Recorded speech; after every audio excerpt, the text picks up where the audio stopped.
All right, so we are going to get started at least with an intro um, from us and to our people, and then hopefully by the time everybody else is on here, we'll get you the real meat of the conversation. We have a lot of exciting things to talk about today, so I'm excited for this one.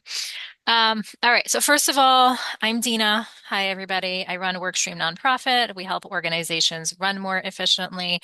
Through that, we like to help people have the right access to the right information, the right experts, accountability, community. Those are our principles that we work on. So as you see, as we go through this, we are going to give you principles to implement. We want the things that you're taking here to be actionable. So I want everyone who's here to take the one action that we're asking you to do and actually do it and follow up. I will be sending an email next week with follow-up questions so that you can respond, let us know how you did. And if you have any questions about it, I'm more than happy to help. All the panelists here are here to support you, and taking the information and turning it into action is the most important part of it. Um, we have a link in the chat in the beginning, which if you can't see it, let me know, to our documents that Laura, who is our volunteer program manager and has been very helpful, is going to be taking notes throughout that. We will share that with you also. We're also going to have polls going throughout the webinar so that way we can ask questions and hopefully we'll get a little more engagement. We encourage questions and participation. We're going to have time for Q&A at the end as well. And the structure, just so you know what to expect from here, is the topics that we said we were going to talk about. We are going to introduce you to our panelists and then go into creating a fundraising plan, developing and communicating your brand, donor engagement strategies, and revenue generation strategies. There's so much to be covered on each of these. We could probably break it out into a 20-part series and still not have enough time, but we're going to try to pick the best tips and highlight it so that you get at least some actionable information that you can take away with that. With that, let us introduce our panelists. I guess going from left to right on our picture. Um, Tara. Tara, do you want to introduce yourself? You're on mute.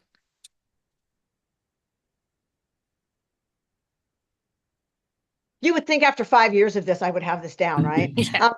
I'm Tara Nystrom. I'm so excited that Dina invited me to be here today. I do a lot with grant proposal writing and grants management, but I also have about 15 years of nonprofit experience and nonprofit consulting. So I love to share my ideas and my creativity with all different aspects of nonprofits. Thank you. And thanks for being here. Kristen. Hi, I am Krista McGar with Adroit Insights, and I work as a Chief Revenue Officer as well as doing CRM implementations. And so, really focused on just diversification of revenue, different ways that nonprofits can look to bring more funds into your organization, and the most effective way to do it with small teams. And thanks for being here, Kristen. JS. I am John Stewart. Most people call me JS. I run Good Impressions. And the problems that Good Impressions solves is that it's very common for nonprofits to make something to try and improve the world and then pay very little attention or resources towards getting the right people to use that thing. So that's the problem that we solve. Been doing it for about 3.5 years. And before that, I was at Google helping large companies run ad campaigns. Cool. Thank you. And thank you for being here today. James. Hey, I'm James. I'm the creative director of User Friendly, which is a marketing agency. We have existed for about 6 years. We serve all of the EA movement, effective altruism movement, particularly focusing on marketing strategy, how to run your budget, how to brand effectively, how to get results from ads, have a good website, all that kind of usual stuff. I do also run a separate organization called Campaigns Lab, which is specifically in the farmed animal space, which is about campaigning. So I also do more kind of active campaigning work as well. All right. Thank you. You have a lot of fun stuff going on. And John. Yes. Hello, everyone. Thanks again for having me, Dina. My name is John Dinkle, founder and CEO of Dinkle Business Development. We are a business development strategic advisory that works with organizations to help them build a better process and plan around their outbound and relationship marketing lead generation. And then we help those organizations lead the execution of that plan, which includes anything from board engagement to individual giving plans, corporate sponsorships, events, and things like that. All those types of activities, tactics, strategies to get in front of your donors. All right, thank you for being here. You're doing a lot of good stuff in the community. Okay, and again, just housekeeping, we're going to have these recording available on YouTube afterwards, and I will send out a recording. And Laura is going to share her notes to her document, share the link to her document so you can see the notes as we go through this. And if anyone has any questions, please reach out. Okay, so first we're going to jump into creating a fundraising plan. A fundraising plan isn't just a wish list of your revenue about I want to get $500,000. A good fundraising plan is going to be telling the story of your organization. It's going to be, we have these programs, we do these things. This is how much it costs to run. I need to get money in order to support these particular programmings. We want it to be strategic. We want your organization to be economically diverse. We want you to have the right supporters. We want to make sure that you can be stable, especially in these turbulent times with fundraising. How do we make yourself the more stable and that you're telling the story in a way that donors are finding compelling? So that's what I think fundraising is. Although you're all welcome to disagree. So my question for you, Tara, is that when you think about organizational longevity, what role does a fundraising plan play in building a stable foundation versus just meeting this year's budget? Being short term, being long term, how do you think about that? Well, obviously, fundraising absolutely supports most budgets in many nonprofits. And in some nonprofits, it supports 100% of the budget because many nonprofits don't have, fee-based services or fee-based programs or anything like that, or even other types of services or products that they can sell to bring in revenue. And we hear it all the time, but it's the absolute foundation of it. To maximize, you have to maximize all the funding streams that are reasonable and realistic for your mission and your programs and activities, and also for your donor pool. That could be your local donors, that could be the wealthy advocate who quietly gives you the $50,000 check every time that you have your annual fundraising event. I know in some states here in the US, they offer a tax credit program where the donor can, make a certain amount of donation, let's say $20,000, and then get the benefit of, let's say, a $10,000 tax credit on their personal or business taxes from whichever entity the donation came from. That's popular in Maryland. I know there are only 10 or 11 states in the country that do that, but I've seen a number of organizations in Maryland really get a lot of money from that, just being one thinking outside the box revenue stream.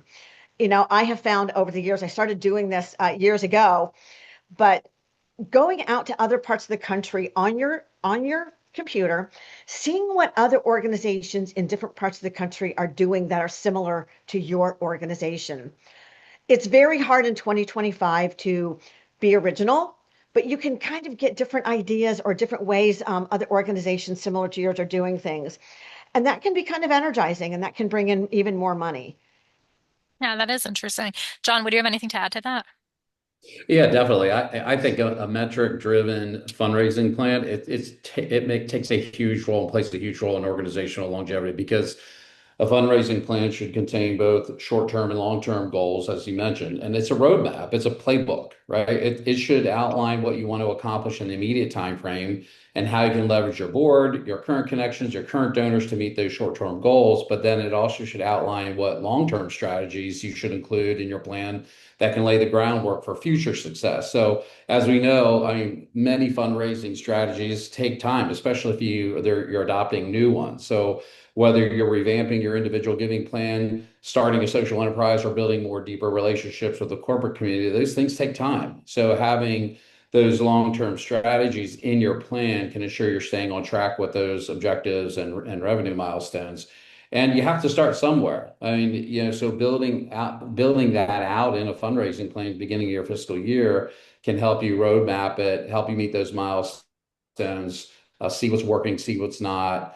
And in my view, on the way we work, it should be a living document. It's not something Right. you just sit on the shelf and or sit in a folder somewhere and break out every couple months. It should be something you're looking at, evaluating, and working in all throughout the year. Okay, so that brings me to my next question. What are the essential elements of the fundraising plan that help you long term as well as short term? Yeah. Well, John? obviously, Go ahead, diversity Tara. Go ahead. and realistic strategy, and a realistic strategy, just like John was, defining. It's grants, it's sponsorships, naming opportunities, major gifts, even bond money. Sometimes that bond money might fall under operations or, even the finance department, but the development and fundraising plan can definitely be a part of that. Fundraising events, the individual donors. As I mentioned before, does your state have any, state level programs that you can benefit, that can benefit your donors? And all of these streams need to be cultivated. Like John just said, start with those obviously that know you and that but they all need to be cultivated. And even that annual donor who you can rely on year in and year out, they want to be thanked. They want to be known. They want to know that you care about them and that what you're doing with their money really, really matters. None of these avenues to revenue, especially in the fundraising strategy, can be a one-off in any development department. And I know how much development departments are stretched. I get that. And I know that it's daunting. And what I mean by realistic is that if you're a smaller or, for example, newer organization, or maybe both, um, it's not overly likely that you're going to get that $100,000 grant, especially the first time that you plan for it. I've been there as years ago as a nonprofit, founder. You think you're going to get that money, and it's not realistic. So keep your asks to what is realistic. And here again, that can be, even talking with not just the individual donor or the major gift donor, but that grant maker or that corporate sponsor and see what they're willing to do and what they'll support.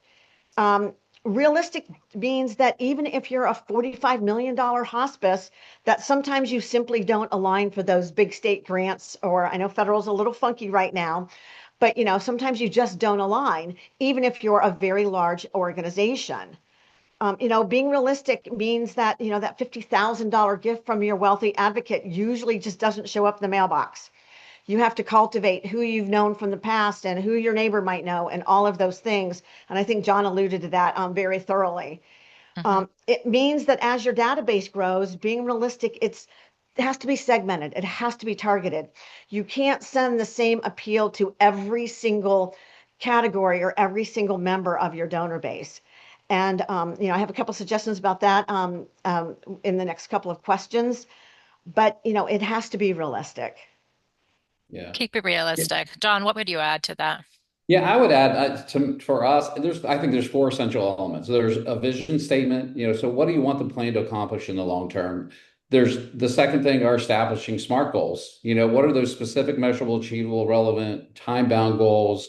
And we, focus on maybe 2 to 4 that are on the revenue side and maybe, two that are on the kind of the activity side, let's say. And then the third thing is, as Tara mentioned, those specific tactics that are going to then get you to your SMART goals. So short-term, long-term tactics, board engagement, awareness and branding campaigning, cultivation and partner events, things like that. And then the fourth thing is, and I think the most important is the metrics. It's timeframes, it's accountability measures to get it done. And as I mentioned before, it should be a working plan. It should be a playbook that you're working every day, every week. Yeah, I think having a plan is so important. So, John, what kind of metrics would you be putting in there? Like, what are some of those numbers and milestones that you would put in to track progress? Yeah, so I think the milestones and metrics depend on the particular strategies and tactics you're using. So, for instance, if you have content strategy as part of your fundraising plan, because it should be, that's how you're Right. getting out your brand. That's how you're building relationships with the corporate community and donors and individual donors. You may have engagement or connection milestones and metrics, including like engagement rates or new connections, click throughs. If it's developing an individual giving program, you'll track revenue, of course, but you also track maybe new donors, increase in donors, new monthly donors, board participation goals. So I think you need to look at your overall plan, which tactics are you going to use, and then apply, what Tara mentioned, to reasonable goals, like, doable goals to each one of those tactics. And then from that point, you're going to restart evaluating that. Once you start doing the activity, And then every 90 days, you're going to go back and look to see, are we hitting those milestones? Are we hitting those metrics? If we're not, why not? And let's make the correction. Yeah. So yeah, those are important. Tara, what would you say also from like a granting perspective, since I know that that's your specialty? What are the most important metrics or milestones that you would tell people to do? Add in. Um, Obviously, maintaining, all the reporting that you have to do when accepting that grant award. And for those grant awards that don't require a report, do a nice 2 or 3 pager with some photos and with the what the money went to, and those types of things, and send it to those grantors that don't require a report. That's a great way to connect, and that's a great way to stay in front of them. And the one thing that I would add to what John was saying about the click-throughs and all of those metrics is that internally, if you do have a constant comment or a mailed chimp or something like that that you do use to send out emails and newsletters and those types of things, track what those bounces are. Clean up those databases with the bounces, or you can see, um, for example, who didn't open it or who deleted it before it was opened. I wouldn't suggest deleting those out of your database, but you can get a really good idea of, do you have 75% engagement? Do you have 10% engagement on what you're sending out digitally? On your donation pages, you can follow how many abandoned online donations there were, how many were actually completed. And yes, that's going to be internal data. I don't know if you'd really want to share any of that externally, but that internal data can be so important to streamline your work and to make it most budget conscious, and to make your 8-hour day as effective as it can be. Mm-hmm. Thanks. Yeah, I love personally Zoho campaign. That is my current favorite. Being able to segment and see all the numbers and which is great. Like everybody who attended here got an email asking them if you had any input beforehand. Um, and it just you could do so much with it. Yes. Okay, so last question for this particular topic is that we want to make our mission attracting a diverse portfolio of supporters. We want individual donors, we want institutions, we want community partners. How do we make the mission exciting? I think, Tara, you touched on that a bit with like taking the metrics, taking the numbers, actually seeing what you're doing and saying, we're helping this much when you're approaching them. But what else would you add to your efforts Well, to? I think Mhm. that over the last year to 2 years, and I think we all roll our eyes in this nonprofit community when we hear storytelling. We're supposed to be doing all this storytelling. Well, that's all well and good, but many people in nonprofit never took a writing course, and all those types of things. So I would say this: um, figure out what story you need to tell. And I have a quick three different categories that I have found most nonprofits need to tell. And sometimes the one nonprofit should be telling all three of them. Are you telling the story about your organization? That could be in your website, that could be in a newsletter, that could be in a proposal for partnership. Are you telling the story of a program within your organization or a constituency group within your organization? Here again, that's a completely different story than talking about the nonprofit as a whole, or the history of that nonprofit. And the third type of story that I'd like everyone to think about is, are you telling the story to connect the dots in a grant application or other type of proposal? These are three very different stories. These are, yes, they're all going to have similar data. They're all going to have similar, impacts and outcomes and so forth. But these are very different in tone.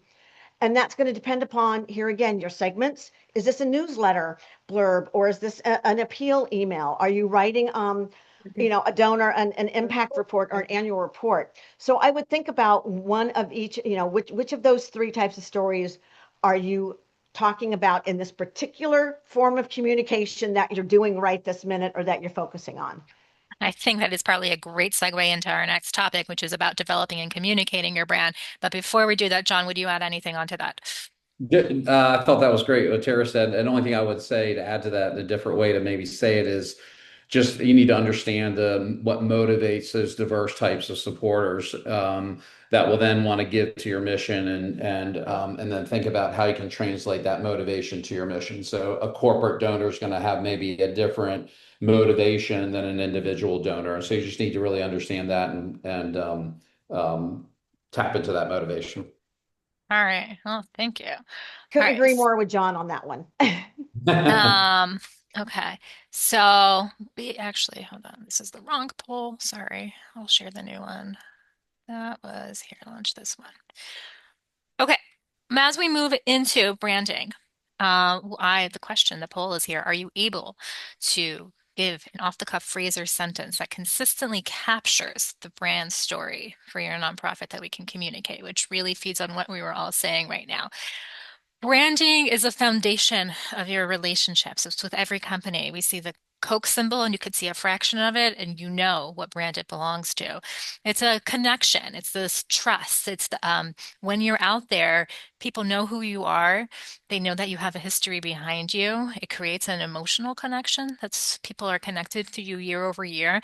It makes this fundraising more accessible and easier. It makes engagement easier when people are clear about what your messaging is. And I'm probably totally butchering that because I'm not the branding expert. So, James, let's turn it over to you if you can explain how having a clear, consistent brand um, helps contribute to building long, stable relationships. Yeah, sure. I mean, it certainly bounces on a lot of the things that have already been said, particularly John's last comment there on really understanding who it is you're talking to, what they need to hear, and how they need to hear it. Because I think it's very easy to think branding is being like self-obsessed or brand centric, that it's all about you. Like here at our organization, we do all these amazing things, and that's not really what being brand centric is at all. Sorry, being well branded is. It's about understanding the market. So you should be what we call market oriented. So we're always looking out to how do they need us to communicate. And the role of branding over the long term, it's really kind of trying to be distinctive and salient so that people remember you, because realistically, you would expect about 95% of your potential market to not yet be interested and 5% to be currently now interested, which means your branding is talking to that 95% and helping them remember that you exist and just kind of saying, hey, we're over here for when you want us, so that the 5% that you're currently trying to convert is actually active and engaged. And it means it's easier to convert them when they come round to it. It means it's easier to retain them because you have a relationship with them. So there are kind of lots of knock-on impacts of having good long-term branding. And just so you know, 50% of people responded that they don't quite yet have that worked out. And my neglectful on my part. I'm sorry. I forgot to give you your homework item for question for phase number one. Your homework item is to identify 3 fundraising priorities, things that you can actually track for building stability, not just quick wins, and things that you can track on a monthly basis and see how you're making progress on it. So that's your homework for number one. Okay, sorry, jumping back into the branding, which we all need some help working on that. JS, what would you add to that? I think I'd say that if you're not a marketer, branding can, I don't know, it can sound a bit maybe intimidating, or you don't really know what it means. It's kind of vague. Maybe you think it's kind of technical. I think I would just say it's, what do they think about you? What do people think about you? That's like the simple version of what I'd say about branding is. And if you're trying to improve your brand, it's like that basically means you either want them to know about you or think positively of you or think accurately of you or whatever it might be. And so as you're thinking about how do I improve my brand, I think if you use the word brand in your brain, that can take you towards directions like having a really nice logo or like having a really nice website or something. And those things, are important a lot of the time and good to think about, but they're not always the core thing. And instead, if you just think to yourself, who's the person that I care about? Like, what's the audience that I care about here? What do they think about me now? Maybe, yeah, you could even ask them if you know them. Just ask them, what do you think of, like, what do you think about us? And they'll tell you. And then that's your brand. That's your current brand right now. And then what do you want it to be? What do you want them to say when they answer? And now you have a very concrete problem of like what you can do to make them think what you want them to think. And that's either change what you're doing. Maybe they have an accurate perception of what you're doing and it's like accurate and not great. And so you need to change what you're doing. Or maybe they just don't really understand what you're doing and don't understand the impact of it. In which case it's your job to like communicate that to them in whatever way is most natural and effective. So I think that would be my overall take on a branding question. I like that. I mean, that's kind of what our next question was anyways, but how do you develop that brand voice that resonates authentically? You're asking the people, you're seeing how you're represented now. Um, Yeah, I think the first thing is just figuring out who you're talking about. Like, mhm, what's the quote audience in mind that you have it when you're trying to develop your brand? Develop your brand for who? Uh, and then that's the first step. Because if it's a very small circle, like I'm trying to develop my brand for, you know, the top grant makers in my city or something like that, or this particular government department that writes grants or whatever it is. Now it's a pretty tailored. It's like a pretty clear, or at least it becomes much easier to think about how you can actually get in touch with those people. If it's a small group, maybe you just reach out to them and talk to them. If yeah. instead the answer is it's a broader group, now you're talking more about the logos and Hmm. type of stuff. But first step is figure out Who who it your is, audience is. who's the audiences that you're talking about. Yeah. Yeah. James, what would you add on to that? And then actually I want to hear what all our panelists have to say about that particular question. So within the marketing practice, there's a pretty rigorous process that you should go through in deciding your strategy, and that is segmentation, targeting, and positioning. So the segmentation is just like understanding the market and breaking the whole thing up into meaningful pieces. So you need to understand the market and then choose which piece of the market you're actually going to be interested in. Um, Targeting is then choosing the specific one, and positioning is how do we actually talk to them. Exactly as Jay has said, I think branding can feel confusing because people think, oh, we need a pretty logo and a nice website, and that you start like 10 steps too far forward there. You really need to be, who am I actually speaking to, and do they need me to be? I think in a way branding is much more like a dating profile.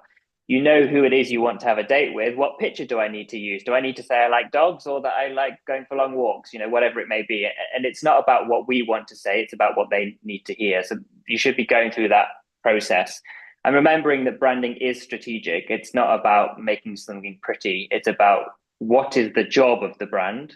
And the job of the brand is to convince certain people of certain things. And therefore, the brand needs to fulfill that brief rather than just make something that looks nice.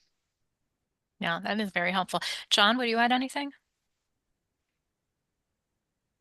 You're on mute. The only thing I would add is, like, what do you want to be known as? We work with a lot of nonprofits that, some of them want to be fun and, quirky and just a little different to maybe, that they stand out from the rest of the crowd. Some want to, have a more maybe serious tone. But I agree that I think each segment of fundraiser or donor is going to have some different messaging to it and maybe a little bit of different approach. But overall, what do you want to be known as? Which actually leads to our next homework item, which is we want to write down 3 to 5 words that describe how you want people to feel about your organization long term. And talk it over with your teammates. See how they feel about that. See if we feel that that's aligned. If you don't have teammates, ask people that you work with. I feel Um, like mhm. if I could just quickly jump in, No, I would please. also say on the back of what John mentioned, I think we over egg this quite a lot, and we write a paragraph of like, this is everything that people are going to remember about us. And in reality, they're going to remember 4 words and a color or something. And so they're going to give you a very, very small part of their brain that you can live in. You got to choose only a few things and get those things in there. Don't be like, oh, here's our 3-page mission statement. No, just say like, we'll help the world be better in this way, and then that's the bit that gets stuck in there. Yeah, they only pick like a 5 words to hang you on. It's like a hanger that they're just labeling you as. Um, we want that to be easily understood. Kristen, would you have anything to add to this? Yeah, absolutely. So as you're looking at these, the audience and the positioning, and you can only use 4 or 5 words, that can be really difficult when you're reaching out to corporates and individuals and these different groups, right? And so how do you do that? Well, one of the things is to be able to use that segmentation and have that message that kind of goes along with each one and leverage, like you said, you use Zoho campaigns, right? Using some system where you've got your segments and the message that's going to go accordingly so that you can really be very precise in what you're saying to that person. Because if you do try to communicate with individuals and corporates and federal all in the same message, it is going to be a paragraph long. Right. And then everybody, you catch nobody in that case. So like, yeah, segmenting is really helpful with that. And Tara, would you have anything to add to that? I'm nodding along with everybody. No, and Okay. well, and those are kind of the same notes that I had written down as well. Okay. All right. Thank you. So next question. What role does consistent branding play in attracting diverse funding sources? Like, why is it important for me to be working on this and spending a lot of time or money on this? James. So, in a perfect world, we should be doing something called sophisticated mass marketing, which is deciding the biggest piece of the market that we want to go after and marketing to them. In reality, that's very expensive. But the upshot is that if we can get into a lot of people's minds over a long time, we should, in a sense, be aiming for something that you might call fame. You want a lot of people to know that you exist because it's going to be a long time period from knowing that you exist, being interested, maybe be willing to give you a bit of money, maybe be then willing to give you a lot of money. That could be 4 years. And so you want to start that conversation 4 years before you need them. And having really strong long-term branding is the thing that's going to help that really happen. And going after the biggest amount of market that you can will be easier if the brand is actually going to stick in people's minds because it's well crafted. Okay. All right. JS, what would you add to that? I think consistency is important because it's a lot of the time it's just required to actually be front of mind. Mhm. And you basically need to be front of mind a lot of time um, if you want people to engage with you a certain way. If you're trying to figure out, you need to buy something for your house, say you need to buy a new table or something, you're only going to have a few names of stores in your mind where you could go buy a table, and they've earned that spot. They've earned that list by like being around, either just by having physical stores or by you coming across their name a lot. And so the consistency over time, that's what that gets you. That means that if this is a donor like situation, then that means that the next time they want to make a donation, they ask themselves, yeah, who have I been meaning to donate to, or who's been piquing my interest? If you've been consistently in touch with them, you've earned one of those top slots, and they'll probably only look into one of those top few slots. So that's part of what we're trying to go for with consistency. Yeah, and I think people also like really underestimate the power of the recurring newsletter because then you're showing up in people's inboxes, talking about what you're doing, and that helps really build the brand. And it's one easy thing you could do. And if you include like those metrics that Tara was talking about with the numbers, people are remembering you as, oh, we provide these quality things, and that can contribute to the repeat gifts and longevity. All right, last question on this section. So, most nonprofits struggle with resources. So, if you have limited resources, what are brand elements that people should be focusing on to build recognition and to gain that support? Yeah, James, start with you. Um, well, if you have a look at the research, there are Um, so you build a brand with what you might call distinctive assets, and they are a logo, a color, a sound, a character, all these different things. You don't need all of them because it's way too difficult, as we said before, to get someone's mind to hold lots of things. They can only remember a few. Realistically, you want a logo, a strong color, and then one or two of the other things that it could be. And if you have a look at the research, there are assets that are much more powerful for salience. So, for example, having a sound that's associated to you is really powerful. It's much more easy to remember the brand if you have a sound that's associated to you. Um, a character, if you have a kind of branded character, that is really, really powerful. In reality, lots of organizations can't or won't use these, so they're not always useful. What I will say is that branding is a very strategic thing. And if you don't have the skill set, try and find someone who does. Um, it doesn't have to be super complicated, but once you've made the decision on the few distinctive assets that you use, don't change them. The kind of world renowned number one branding expert is someone called Jenny Remniak, and she was asked, what are the factors that you might be looking for that would equate to when you should rebrand. And she said, in my career, I haven't seen one yet. In reality, she was saying, don't touch the brand. Once it's in someone's head, it stays like that, and just keep doing the same thing. Oh, that's interesting. That makes a lot of pressure for the initial choice of what the brand is, it doesn't it? Yeah, Yeah. exactly. Yeah. Yeah. Yeah. But I will underscore consult the experts because people who have marketing and branding brains are usually very different from everybody else in the way they think. And what they can provide is gold. JS, what would you add? Yeah, I would say that if you're low on resources, you have one thing going for you, which is that um, these days, personal brand is much more important than an institutional brand.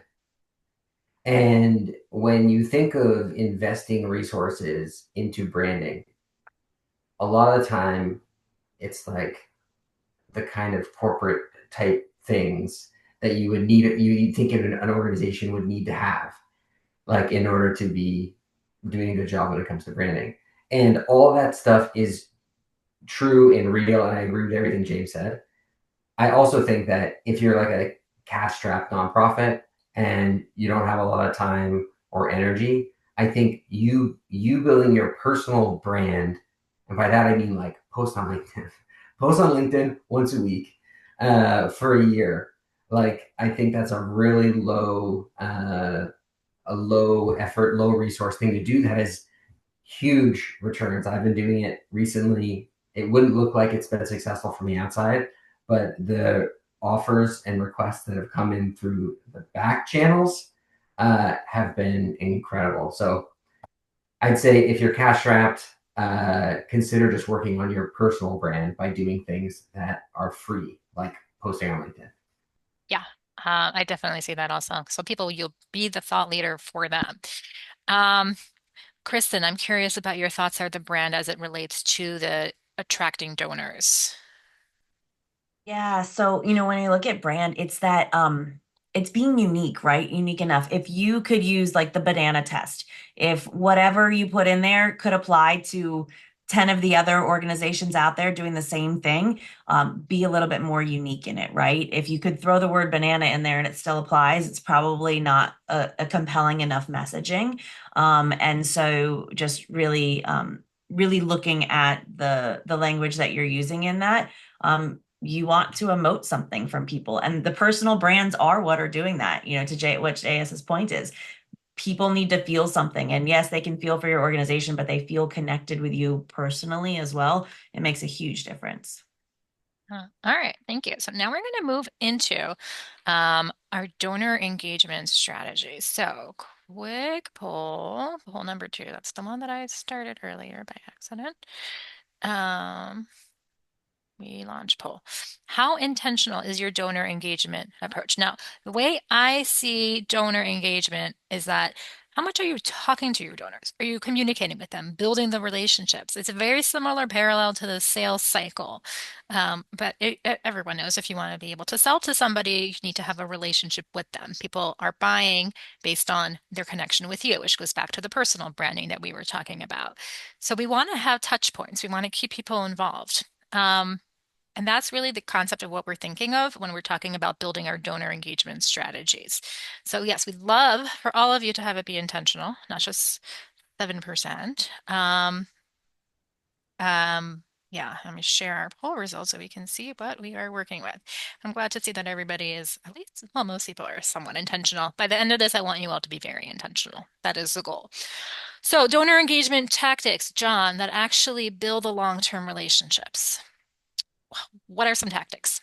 Yeah, from my perspective, I mean, donor engagement should be a little bit different for the different types of donors. So, just two examples I'll give is for like individual givers, engagement means showing them the community that they've joined. It's trying to create that monthly giving program that builds community. It recognizes and rewards donors. It includes donor events, special donor only content, maybe, and privileges. It communicates impact, communicates specific individuals and what's happening with them and the impact that their dollars are having. So I think obviously a lot of communication points, but again, I go back to how can you make them feel that they're part of this community and collectively as individual givers and part of this monthly program, the giving program, they're making a real impact. And for corporate donors, over the past few months, I've been talking to a lot of these folks, especially from the larger corporate donors, and it is really about, and what I'm hearing from them mostly, it is really about building partnerships. They're going away from the one over, I'm going to sponsor your golf tournament to, they want to be part of a transformational change that your organization is having on their community. They want their staff involved. They want volunteer and committee opportunities, and they want branding and BD opportunities that, maybe through some private events and stuff. I think with them, you need to figure out what's important, and help them get them what's important to them, and that's employee engagement. It's giving back. It's being able to use their funding for corporate social responsibility, and all the while they're providing you with, of course, what you need. So that's the way I would kind of look at that. Okay. All right. JS, what would you add on to that? I might pass. I'm not sure I have anything specific to add there. Okay. I'll save for the other All right. knowledgeable All right. Any panelists. of our other people have any comments on that one to add? I'll just jump in and say that I think Yeah. that to build on what John was saying, that mission alignment is really key, right? When you're looking at, Yeah. especially with corporate, right? How does your organization's mission align with what theirs is? And really building that connection there can make a huge impact. Yeah, I think so too. So your homework is going to be, but we're going to pay attention to the homework because I'm going to ask questions to follow up so that you have the info to do it, is to map out a donor journey for a key supporter segment. What are the touch points? What does it look like? How do we focus on developing this relationship over time? So now, John, I'm going to turn back to you. How do we map out the donor journey? I'm sorry, again? How do we map out the donor journey to keep them engaged over time so that we can get them more and more invested? Yeah, I think Tactics. I think that Hmm. should all be part of your fundraising plan, honestly, is donor engagement and donor recognition. How can you make them feel special, recognize them through content awards and invites, give them a voice? Can you involve certain levels of donors in decisions, or at least get their feedback using polls or things like that? Allow them to be part of a committee or a board. Create private Slack or Facebook or LinkedIn channels for donors only, and of course, kind of the volunteerism part, and let them make an impact. There's a lot of nuggets of wisdom right in there. And I often see it compared to like we want to get them always to the next level. They're a little bit involved, and then they come a little more involved, and then a little more involved. So what are all the different ways that you can get somebody a little bit involved and then more involved? Um, are there any strategies that you would recommend to help donors turn from one-time donors into recurring donors to help them take that next step to become more involved, John? Yeah, I think that's where creating that monthly giving program and branding that in your organization, and whether it's through, someone out in the community or someone on the board or a past employee, how can you build a giving program that resonates, with donors, and that they're feeling good about, being a part of that.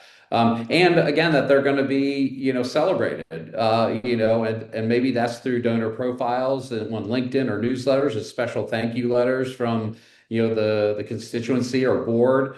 I always go back to like making them feel part of the mission and part of the community, because even as a $5 a month donor, that might be a lot for somebody who's a struggling parent. But if you could show them a little bit of love and gratitude, and they're getting extra content and want a special newsletter that nobody else is getting, how can you make them feel important? And then the last thing I would say on that is just getting the board involved and putting goals on them for marketing participation. They should be a part of that monthly, giving program too. So definitely getting your board involved. They should have a big part in that. Yes, we definitely want active boards. It's the whole thing to talk about that. I do think that next year maybe we'll include some more programming on boards. Um, James, would you have anything to add to the general donor engagement tactics here? The only thing that occurred to me was I think we can maybe be a little bit over rigorous in like very staged planning. and don't leave much room for surprise or fun. And I think, we need to remember that these people are still human. And so an unexpected reward or acknowledgement is much more powerful than every 4 weeks I get an email saying you have helped one person or whatever it may be. So I think injecting a quality of surprise, I think is quite nice. You're going to have more impact potentially with people being acknowledged in a surprise capacity as opposed to like a rigorous capacity. I like that idea. It's a good concept. Yeah, I might jump in with one extra thing there if it's okay, Yeah, Dina. please. It's I'm just that curious. I think the idea of a donor journey where like you kind of map out the different touch points all the way through to donation, similar to what James is saying is super hard. Like so, I've worked with clients that spend not at Good Impressions before, clients that spend $100 million on paid ads, and they internally have this task of mapping their journey, their user journey for their customers, and they have a incredibly hard time with it. It's a very hard thing to do. So like I'm not telling you to not try, you should try, but in the interim, like a simpler version is like, can you find one channel that really works? Just experiment with multiple channels. Try to find one that really works, that like the majority of your donors or whatever partners engage with, and then just grow that one channel. That's kind of like the simple hack for the donor engagement piece. And then as you get more sophisticated and you have more capabilities, then you can work towards this more ambitious like donor journey piece of getting them from one touch point to another all the way through to donating. Yeah, I like that one. Creating a very simplistic donor journey with a couple touch points or one touch point is great. Okay. Tara, I think you had something to add? Well, I know that, especially when we're talking about the corporate engagement and whether it's a small company or a huge corporation, finding ways, and sometimes depending upon what your programs are and what your mission are, finding ways to get creative to find those picture moments, find those social, media posting moments, whether, even if you're not a food pantry, maybe you could ask that corporation to maybe do a food drive and have that box set up in that company's lobby. And then you can go and take some photographs of the employees and all that type of stuff. Then you have other engaging pictures and photos to post. And that's also giving that corporation or that small business another avenue. You have to get a little creative on that kind of stuff depending upon what your mission is. But I've worked with a couple of organizations who have tried that, and it's been fairly successful. And especially those small and medium-sized business owners really like that. I like that idea. Thanks, Tara. Okay, so now we are going to move into our last section, which we're going to talk about the revenue generation strategies. So, question for you all is how diversified is your current revenue mix? I have some organizations that are fully funded by one place. That's not great. I have some people that are funded by 6 to 10 different ones. That's wonderful. We don't like people to be overly reliant on one funding source because then what happens is that funding source goes down, and I've seen this too often, and the organization falls apart, and that is very sad. So it is very important to have a diverse set of donors to diversify your revenue stream. And it looks like we have a good 18% of people here. Let me who are very diversified, and 44% who probably could use a little more support with this. So, Kristen, do you want to talk about revenue diversification and what maybe a healthy mix looks like? Sure thing. So this can really vary for a lot of different organizations, what that may look like, right? Because you may be more community focused, more individually driven, and that's just the nature of your organization. You're really inspiring a lot of individuals, or your organization may be more mission aligned, with pharmaceuticals or with particular corporate organizations. And so it's getting creative and looking for the other ways to diversify outside of that if you really are in one path. And you've got individuals, planned givings, grants, corporate program fees, events, your board, all of these things to think and choose from.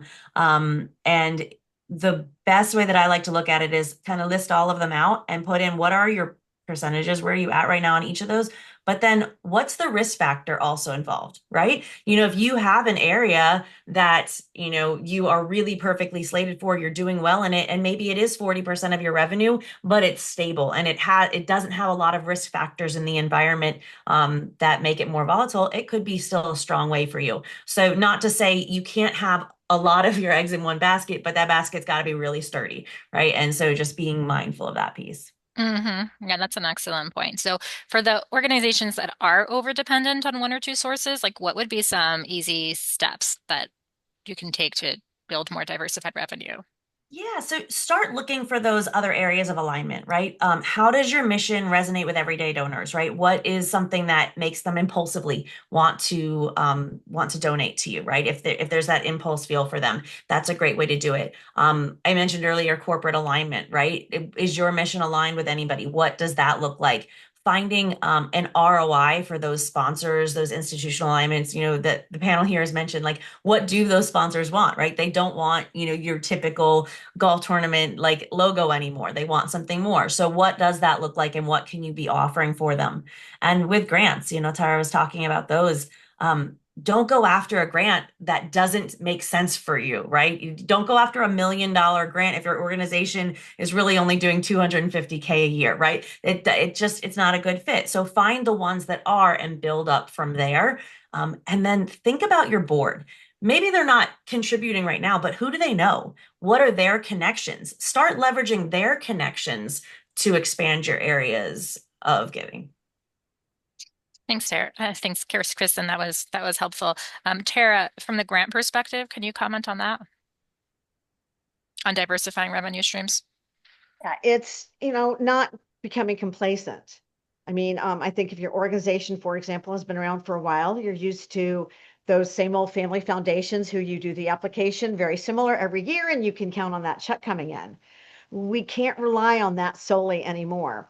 You have to go out there and do that research, whether it's a Google search or whether you're going to the library and accessing foundation directory online, because it's very expensive for us to have our own subscription for them. But you have to be finding those different and those new donors. You can have a family foundation that's been donating you for 10 years, and then the grandma and grandpa pass away, and now the second generation is in charge, and now you're out that $50,000 that you've relied on. You always have to keep it fresh, and you always have to keep it new while still relying on those good old standbys. So constantly working and And trying to I've find more I've said for places. years, I've Mm-hmm. had so many especially smaller nonprofits. Well, why would you want to ask, the Walmart Foundation, their community giving for $500? That's not much. I want $50,000. Well, you know what? It's 500 more than you had yesterday. And depending upon what your funding gaps are, those types of grants and those types of corporate funding can be really beneficial. And if you're getting 500 every quarter, that's $2,000. It's 2,000 more than you got last year. It takes a lot of time to apply for all these things. So, um, John, in your experience, and then Kristen, I want to hear your thoughts also about like, how to prioritize. How do you prioritize? Should I be focused on individual donors versus grants versus corporate? Like, what mix do I choose? Yeah, I'm prioritizing. Boy, I would go back to our fundraising plan and mapping that out and taking a look at where your current sources are coming from and building a solid playbook to keep those going and growing. And then I would look at, as Kristen mentioned, what are those other sources that align with your staff or your board or and your current resources, and where can there be an easy lift?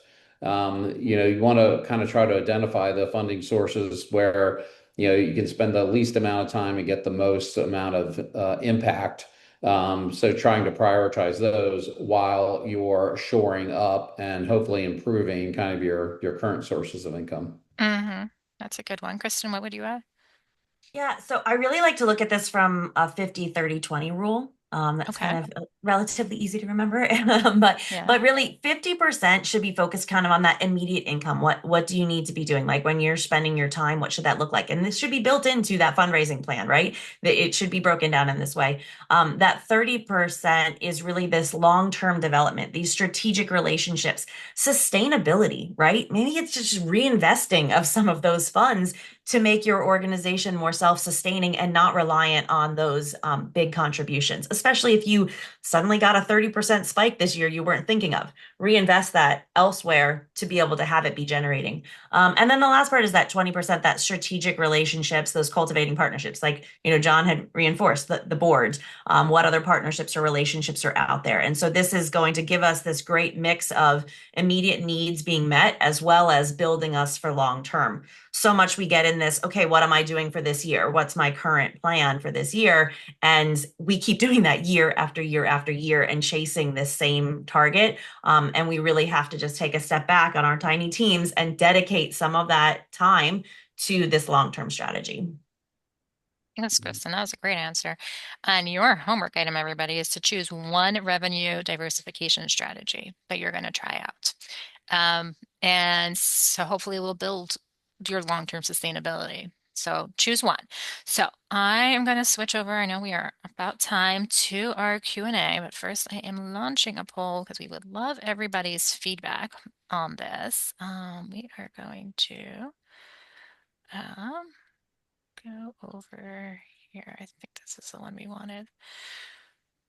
Okay. So if you can put that in, that would be helpful. And again, please, suggestions for future webinars. I'm trying to figure out what's our 2026 objectives. So um, first of all, thanks to our panelists, but questions from our audience. We just threw a lot of information at you, and I think a lot of it was all about creating a really good fundraising plan. So what questions do you have for our panelists so that you can take your action items and think about what are the one things that you can do to start today that will help build long-term sustainability? So this is your turn.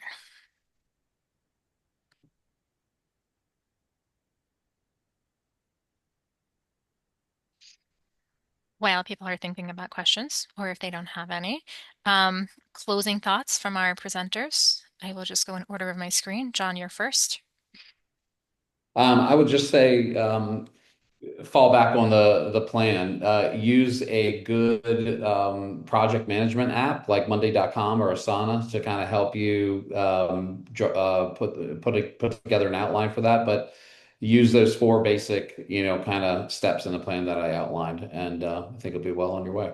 Yeah, by the way, Monday.com is free for nonprofits up to 10 users. So take access that if you don't have it already. JS. Yeah, I would say that try to be really honest with yourself. Are you going to do any of the stuff we talked about today?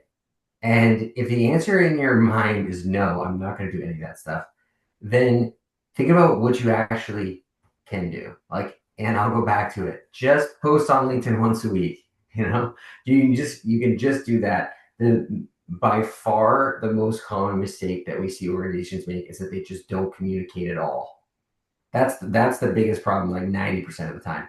And then 10% of the time it's like they're doing it, but it's not great, and they could get better at it. But you have to start doing it before you can get better at it.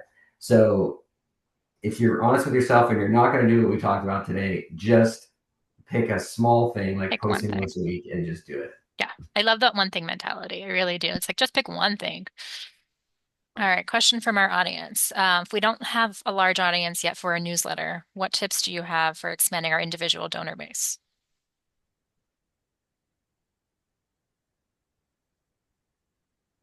Who wants to take that one? Just do it. Everybody started somewhere. Whether you like Amazon or not, Jeff Bezos started selling books out of his garage. You have to start somewhere. Your database and your donors and those that are interested and all your advocates are going to increase. Then you're already in the habit of doing your newsletter and you're already in the habit of creating great content. And then it's ready as your audiences do expand. You have to start somewhere. You have to take that first step. Plus, hopefully you're sharing it on social media, on Facebook, on LinkedIn, and that will gain more followers that way. Exactly. Yeah. I think I would Also, say okay. Just like keep your focus on providing value. You're talking to real people who have real lives, who are busy, and you're very insignificant to them. But if you focus on giving them something meaningful, then you will connect. I think we don't want to get locked into, oh, I only have 500 subscribers. How do I get 502? Oh, we got 505. Oh, someone unsubscribed. You kind of get self-obsessed and kind of get tangle yourself up.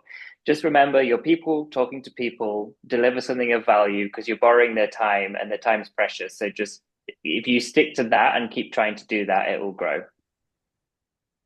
Mm-hmm. Okay. Next question. We're a Canadian NPO and are entirely grant funded. How distinct would a marketing and branding strategy look for an organization when the funds are coming from only a few places, dependent on the review of a few people who you have no contact with? I guess I would need to know a little bit more about the actual intervention, like the actual program, to give a more rigorous answer. But the job of branding is always to be distinctive, salient to certain people, and giving them a certain impression. So as long as you're doing that, then it's kind of fulfilling its function. Yeah, and I also think that part of branding and marketing again is to attract the people who are participating in your programs also. Um, and the biggest barrier to action is limited capacity. This is a great question. Yes, as an executive director, you wear very many hats and you can't do everything. And that probably goes back to what JS was saying, like pick one thing that you can do. Don't pick too many. And also you have a lot of experts you can tap into. Like even if you just get a little consult or get a volunteer to help you out or something. Um, yeah, I'll chime in on that capacity thing. When we're saying newsletter, I think a lot of us are thinking about this 4 page or this, 10 little articles or 10 little blurbs. Start with one or two. You don't have to have an 8 page full color, digital copy to send out. Start with a couple of news stories or relevant stories or a volunteer profile and start there. yeah, Yeah, that's true. yeah. It can be a, And then your capacity can grow as all of that grows. I think there's yes. one other thing I'll add there, which is that there's luckily another kind of trend happening now, whereas Hmm. that polish a lot of the time doesn't get you very far. Uh, a lot of the time, it's like a kind of a scrappiness and authenticity piece, this personal versus sort of corporate type messaging. And luckily, it's a lot easier to make scrappy content than it is to make really polished content. And so you should just take advantage of that, lean into it. Like it doesn't have to look like something that a professional PR agency made. In fact, it might actually be better if it's not. We see this a lot in ads where like if it's just someone wrote on a page with a pencil the message and take a picture of it and use that as an ad, that does really, really well. So lean into the scrappy, authentic piece instead of the highly polished piece, and that'll save you a lot of time. Hmm. That goes into like what I call satisficing. Like we don't aim for perfectionism. We aim for like a level of satisfactory that is to put out. Yeah, those are good points. Closing thoughts, James. I know we're running over time and we'll wrap up unless people want to hang on for questions. I mean, I guess I would just reiterate what I just said about just don't get yourself too tangled up and remember that we're people talking to people. And if we just focus on delivering value and being honest, I think you can't really go too wrong. It's when we get too kind of twisted in plans and like, oh, this formula that we have to do that you can kind of get a bit lost. It doesn't have to be that complicated. Mhm. Kristen? Yeah, I'll second that. Keep it simple, right? There's so much to do and it's going to change. It's going to change 3 months from now. It's going to look completely different for you potentially, right? Depending on what's going on. And so be flexible. But always turn back to that plan as John had mentioned in the beginning, right?